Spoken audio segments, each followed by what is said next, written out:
do. We can't really go to the store, so how about let's make some Play-Doh or play clay at home. And when I was a kid, we made it out of flour and salt, and you cook it over the stove. And I just remember it always being a little gritty, so I found a new recipe that I believe Morgan shared with you that involves really 3 simple ingredients. One is baking soda, cornstarch, and water. And then the other ingredient is optional, which is coloring. So, food coloring, which is right around there. here, right in front of me. Okay, so this is what we're gonna do. I am going to turn my little handy burner on medium heat, set my pan down, and this box contains exactly 2 cups of baking soda. I probably should have pre-opened this because I remember yesterday kind of struggling to open it. So talk about good glue packaging. But I'll struggle along with you. How about that? There we go. So I'm emptying the entire container into the pot. And now I have my cornstarch. Anyone ever add cornstarch? And I believe it's 1.5 cups of cornstarch. 1 cup of cornstarch. So 2 cups of baking soda, 1 cup of cornstarch,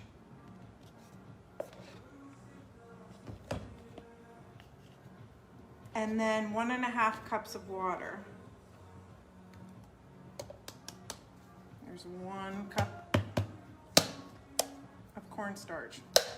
It's a little dusty. And then, let's see, here's water, 1.5 cups of water.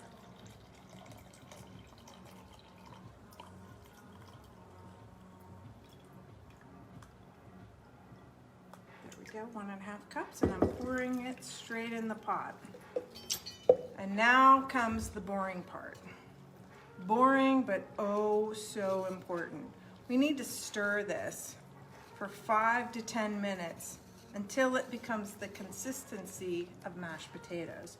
And you can't really neglect this. You really have to stir, because if you don't, the bottom of it really starts to get stiff, and then you run the risk of burning it or only cooking part of it. So the stirring part, kind of put the phone over so people see what it looks like. Here we go, stirring it.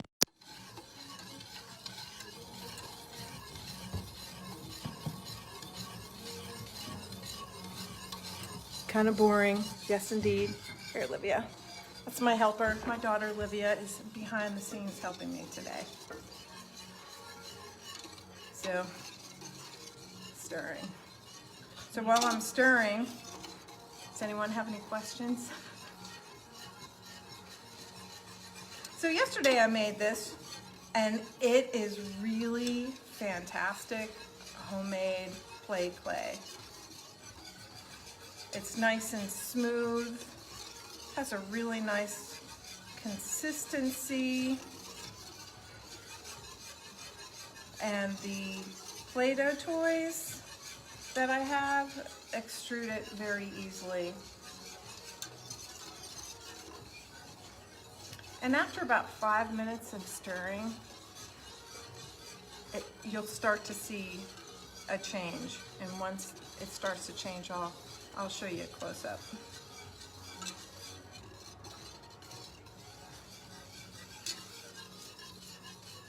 I'm going to see if I can see myself on the computer. Did I get a notification that we're going live? Let's see. Here we go.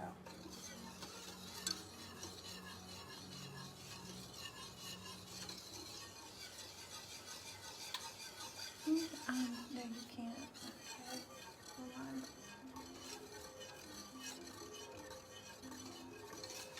trying to read the comments. Morgan is still watching, I hope. Does it tell you how many viewers are there? Yeah, it does.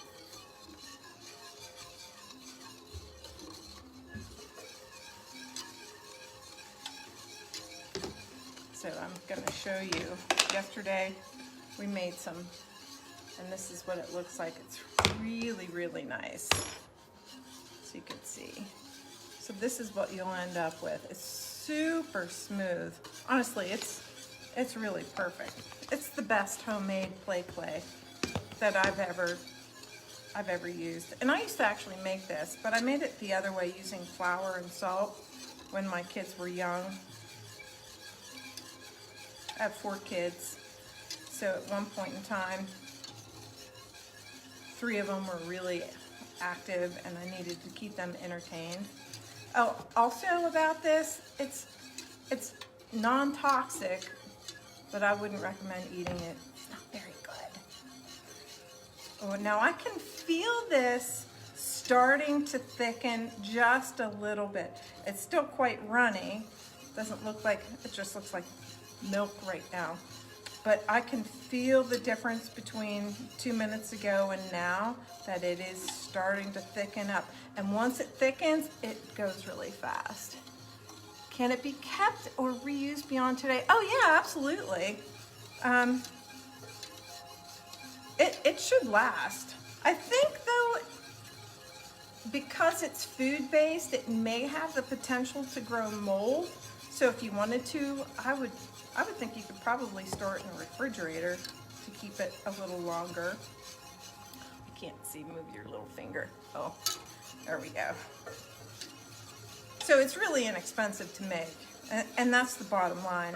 So even if it only lasts a couple of weeks, you know, just pitch it and make some more. Because, you know, after a while when kids play with Play-Doh, they blend the colors and then it turns from this beautiful bright yellow to this ugly kind of gray. There's something, there's a piece of paper in here. Grab it. Ooh, it's hot. I never blended colors. Yeah. I just hated that. Yeah. Yeah, so bear with me a couple more boring minutes until this really starts to set up. Then once it sets up, it'll take a little while to cool down. It's really too hot to handle. So I will put it in, I'll divide it up into several different containers and then add food coloring once it's cooled down a bit. And actually I'm gonna keep one color that's white because it's this really nice bright white color. But yesterday when I made this batch, makes about 4 cups. Oh, that's probably under a cup. So makes about, yeah, 2+ cups of Play-Doh. This recipe of 2 cups of baking soda, 1 cup of cornstarch, and 1.5 cups of water. You'll get about, yeah, just over 2 cups of it.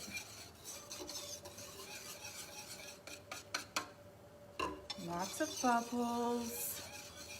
Let's see, can glitter be added? I think you could probably add it. I don't see why not. That would make it really pretty. And I have glitter in the back. We can try it. I don't see why not.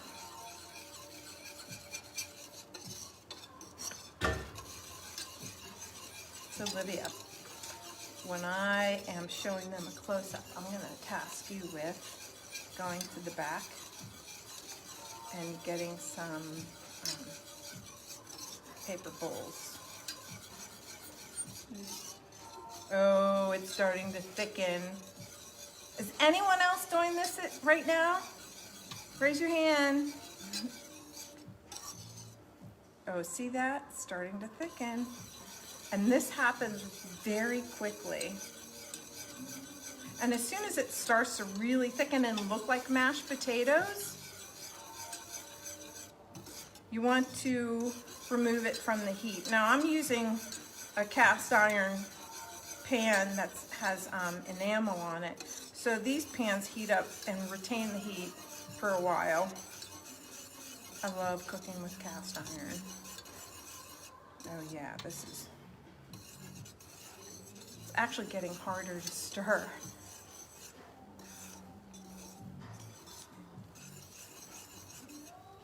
Okay. Oh, we see that? Now this part happens quickly. Here, let me put the camera, I'll show you. Okay, oops. You see that?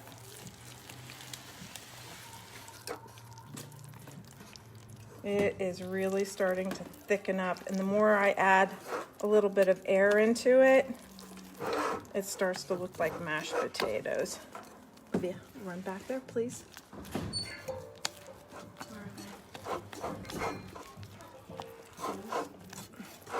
Oh, look at that. That is just beautiful. Now I'm going to shut the heat off.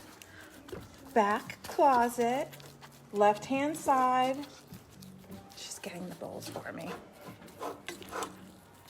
Oh, look at this. This is absolutely beautiful. So you can see some areas are a little bit more liquid, just trying to incorporate them. But this is it, people. This is homemade Play-Doh. Now it's very hot, so I'm going to let it cool down and set my tools aside. And so the next question is, if you don't have the plethora of Play-Doh toys that I do, what can you use? You can use things around the house like buttons or, let's see, nuts, just to give you texture. But what if you want to extrude something? Well, I have a spatula right here with holes in, so you can use this to extrude to create texture. We have forks, and let's see, around here we have a comb, right here, a comb. You know, we have knives with a little serrated kid knife that could create some nice texture. We also have screens. There's all kinds of stuff you can use around the house. I am always looking for textures, and one of the reasons is I work with clay, real clay, and I always like to have, I don't know, I just see stuff and it just inspires me to maybe use that for clay. Grab the phone, honey. Thank you. Set it up. Okay, if you can. There we go. It's a little too high. Down.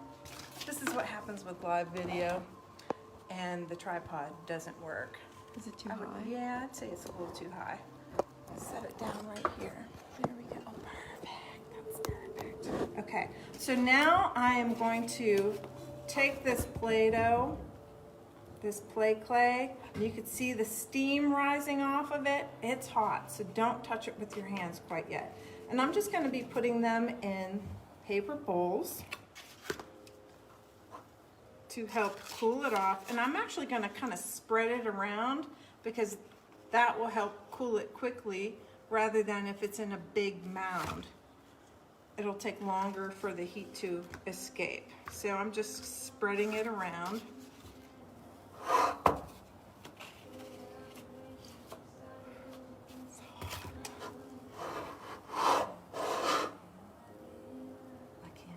Cookie cutters, oh yes, yes, you can use cookie cutters. Morgan asked if you could use cookie cutters. Really, so many different things around the house that you can find textures or shapes. And you know what's neat about this recipe too is you can make decorations for holidays, whether or not you want to use, you know, maybe make Christmas ornaments for your tree or Easter egg ornaments or decor. You can mold this and let it dry. I remember making ornaments as a kid out of Play-Doh and cookie cutters. All right, there you go. You do me a favor.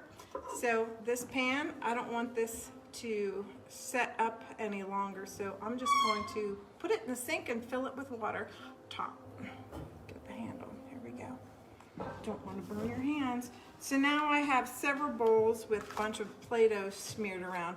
And you know what? It's cooling. It's still hot, but it's cooling off quickly. And then next up is, guess what? Guess what we're going to be doing next with this Play-Doh? We're going to be adding food coloring. Do you want to go get the glitter?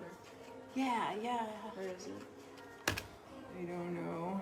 She's asking me about the glitter. I don't remember where it's at. I just know that it's in the back there. In the closet? If you go in the storage closet, I have a really big storage closet. I would look on the right-hand side. So first color, we're gonna add yellow. Nice bright yellow. And then next color, I think we're gonna do straight up blue. And I'm adding several drops because the more you add, the richer the color will be. It'll be more saturated. So I'm just using an old spatula instead of my hands for two reasons. One, I don't want dye on my hands all day. And two, I don't want to touch it because it's hot. So I'm just blending it around. And if you want a lighter blue, just add less blue drops.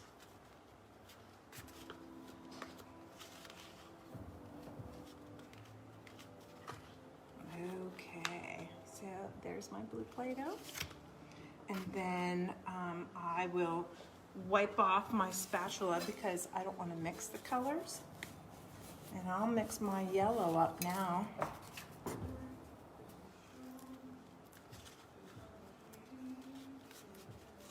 And one of these, I'm just gonna leave it this white color.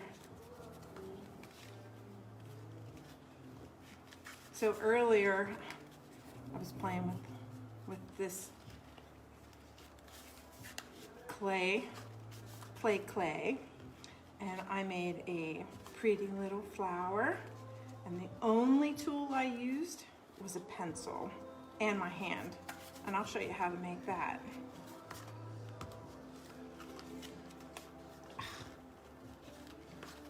And now that it's starting to cool off, it's setting up very nicely.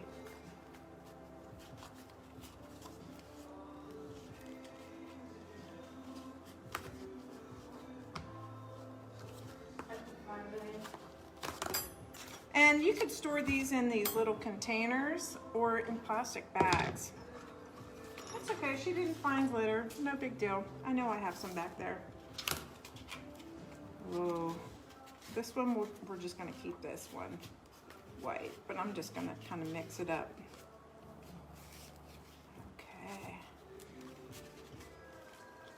Okay.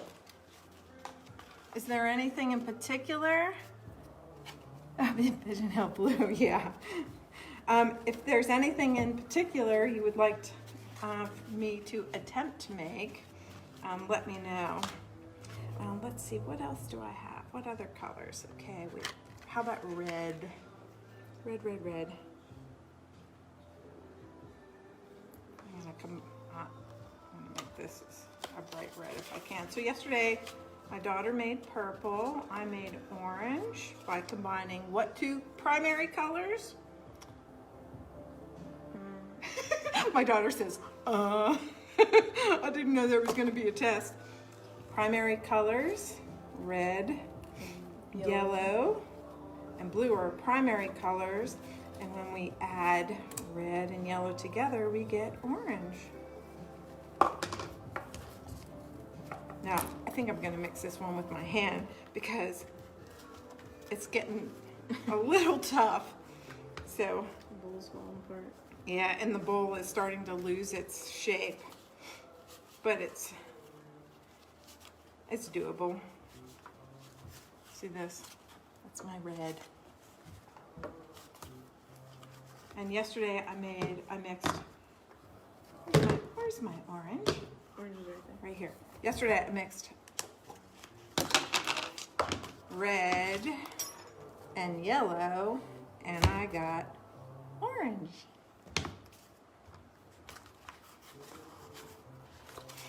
You could get food coloring from the grocery store, or if you want a variety of colors, there's One to Celebrate in downtown Bedford, and she has a variety of Wilton cake decorating icing colors, and some really beautiful colors are out there. And that's the only place I know of in downtown Bedford to get some. Alrighty, so we've got red. Look at that. Look at that. And I'm just gonna leave the other colors white. So we mixed up 3 colors here, blue, red, and yellow. And yesterday we have yellow, orange, purple, and green. And so what did I do with those yesterday? So I made this flower about an hour ago, and if you look closely, you can see the edges are starting to dry. And I just used a little stick, a little bamboo skewer, to make the stem, and then you can put it in a vase. Could be a nice Mother's Day gift. So I do a workshop out of clay, and that's what gave me the idea to make that flower. And these are the clay ones that I do. So I'll show you how I made that flower, but this time I want to use red. So I just take a little ball like this. It's about the size of a golf ball. And I just roll it into a nice ball, and I put my thumb in it like this. Oh, it's a little sticky. I put my thumb in it like that, so I have a little hole. And then I just do essentially how you make a pinch pot, which is the most basic form of clay, most primitive form of how they made clay containers. And I'm just rotating it and pinching out the sides, just a little bit of pressure at a time, because if you pinch too hard, you'll end up splitting it. And so just to keep it nice and even. So I have a little teeny tiny bowl, and I'm actually going to thin it out just a little bit more. Okay. And then I'm going to get a pencil right here, and I'm just going to take this pencil and I'm going to put it in the center and rotate it just to get some texture.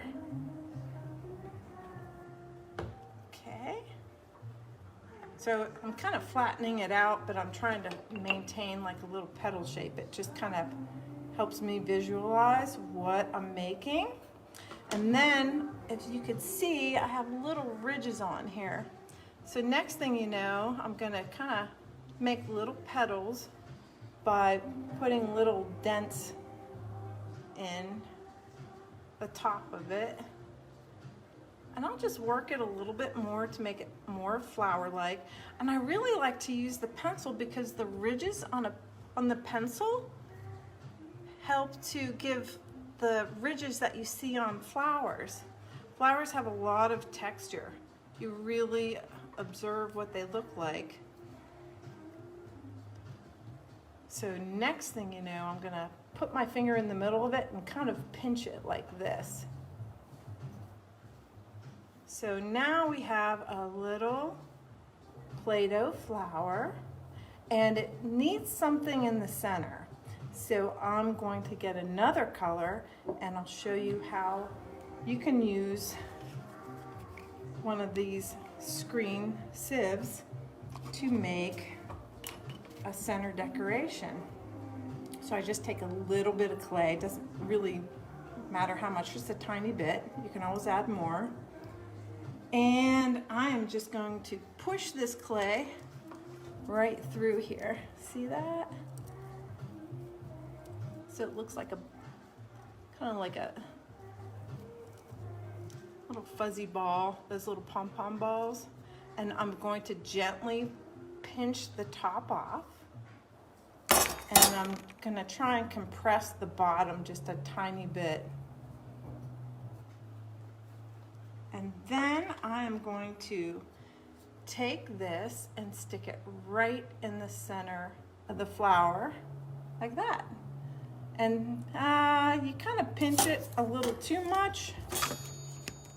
And I'll try and add some texture back in, like that. And then I will take another skewer stick like this and just poke it up through the bottom of the flower, like so. There we go, something like that. And then I'll just try and manipulate these a little bit. I'll just maybe draw in, make some grooves to give more of an impression of a petal. I don't want to cut it the whole way through, because if I do, then it weakens the structure of the clay and it'll just collapse. And then you can just set this down to dry. And if it starts to fall down like this, you could actually just take it off of the skewer. Now that you have a hole at the bottom, you can always set it down later. And then you could set it inside a container, a little cup or something that I'm looking around for. Should I have one over here? I'll set it in here just to hold that shape until it sets up. Little juice cups can do the same thing. That way it'll help to dry and harden. And then if you want, you can do the same thing to make leaves. She snagged my green clay. She's over here making Play-Doh. Doesn't matter how old you are, Play-Doh is really fun to play with. And so you just make an almond shape leaf. You know, you could just do it with your fingers. Or if you're like me and you have cookie cutters in a leaf shape, you can always use that. But for today's purposes, we're just going to use use your hands to shape it. And then I'm just going to take, you could use this skewer or a pencil just to kind of give it a leaf some character, some lines if you'd like that. And then you can also poke a hole through. So now it will fit on the skewer at a later point once it sets up. What else? Oh, I was thinking, so textures, you can use so many different things for textures, like nuts. Look at the texture on that nut. It's a walnut. My next door neighbor has 2 walnut trees, and she has a garage that has a metal roof, and every single time a walnut falls from the tree, it sounds like a shotgun going off and scares me. Yeah, my daughter just asked, is that what that is? Yeah. So look at the texture that the walnut made. So you can make that out. That could be a tree bark. If you want to make a tree, that could be tree bark. Another thing is buttons. Buttons make all different kinds of, well, there's all different kinds of buttons, but buttons can also be used. And if you collect stamps, you can use stamps. I'm flattening this down in my hands. You can use stamps, like here's a daisy. You can use stamps to press down in. Look how nice that is. And I have a whole drawer full of stamps. I never really got into stamps, but I admire people who work with stamps.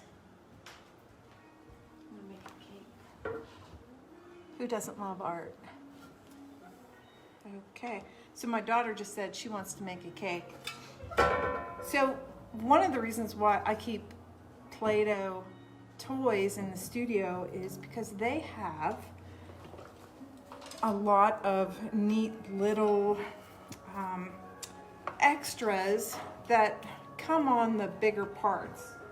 So I'm going to use the ice cream stand. This is actually one of my favorites. So a couple of years ago, I was commissioned to make a mosaic, and the mosaic was 11 feet long by 3 feet high out of clay, clay tiles. And one part of it, it was all about food, and one part of it had asparagus on. So I used the little cocoa bean to make all the little, I guess, I don't know what they are, the top part of the asparagus, which is the only part my son will eat when I cook asparagus. The whole thing tastes good, but he likes to eat just the top parts of it. So this right here looks like the top part of that, and I would stick them on, and then I made a whole bunch of asparagus stalks using this little bean right here from this Play-Doh toy. I know, right? You gotta be resourceful. So let me just demonstrate how nicely this goes through Play-Doh's extrusion toy. So this is vintage, who knows? Gosh, when did I get this?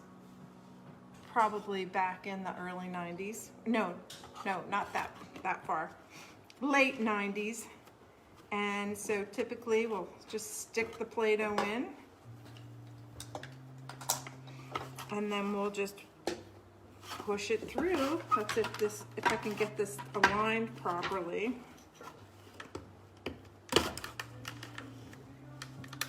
See that? So it goes through nicely. This was always one of my kids' favorite Play-Doh ones because it was ice cream. This is low-cal ice cream. Good stuff. So let's see. Let me read some comments. Oh, that's right, Morgan. Yeah, adults can play along with this Play-Doh with their kids because it's just fun. Especially on a day like today where it's rainy and we can't really go outside and play so much.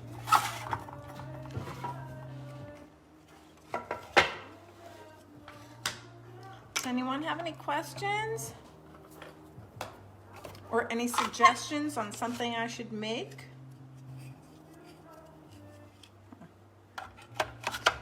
All right. And let's see, what else do we have around the house here that we could use to shape Play-Doh? Of course, forks. That kind of looks like Easter grass. Ooh, this is. What's that? It's hard. Like it's stiff. It's stiff. Yeah. It's like, Old You gotta- McDonald's toys. Who remembers this? it's stiff at first, but you gotta knead it. Yeah. So that. So here's a comment from my daughter on Play-Doh that we made yesterday. When she first pulled it out of the container, she said it felt a little stiff, and I think that's probably pretty true of most Play-Doh. Like here it is. It's just a little cold, Just gotta knead little it. stiff. But you know what? Just like regular Play-Doh, you knead it, and you're back in business.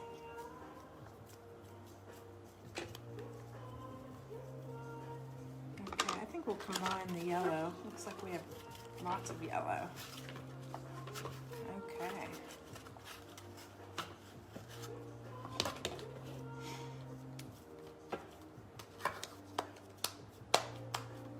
This is really nice. What great texture. It's not gritty at all. I'm curious though when it dries out if it gets the salt crystals on like regular Play-Doh or even the other homemade Play-Doh out of flour.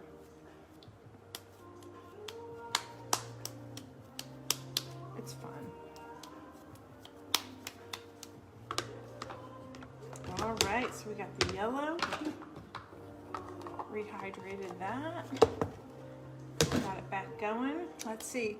I would like to thank Southern Alleghany's Museum of Art for keeping us occupied while we're stuck inside the house with all kinds of great art activities, whether it's for kids or adults, doesn't matter.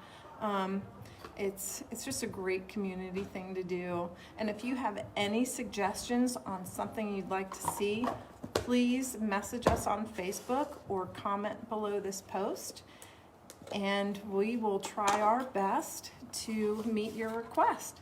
And I want to thank everyone for joining me today on how to make clay. And if you have any questions, just feel free to message me either through Southern Alleghany's Museum of Art, or you can message me at Pigeon Hill Studios through Facebook. All right, thanks everyone. Stay safe and stay inside.